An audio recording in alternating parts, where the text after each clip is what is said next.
like I shared, I'm busy with posters because it's that season when there's always summer events. They're like towns will put out their events books of stuff that's going on. In fact, I have one I'm just going to grab because it's so well done. You find these books and there's just like 100 pages, but I'm working really hard just on keeping it simple and focused on over the summer because it's really important.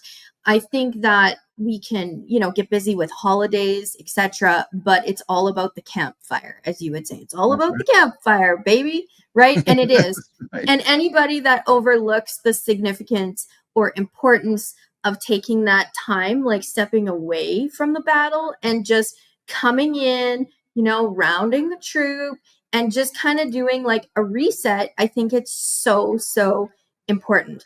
And I don't care. You can be the low man on the totem pole. You can be the top brass, whatever.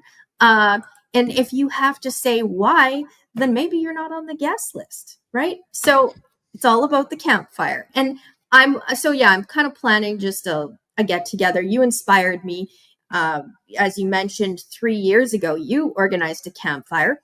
Yeah. And you had people on your guest list that, didn't show up, and not my problem, right? Not our problem, because not everybody that gets the invite gets it. And if you have to say why, it's kind of like, well, I guess maybe you're not on the second round of the guest list. You didn't make the cut because you either get it or you don't. Right. That's how I see it. And, but if you don't take time away and you don't do a reset, you're not going to get stronger, right? You can't just keep going on nothing. You have to get re-inspired. You have to get re-entangled with old friends.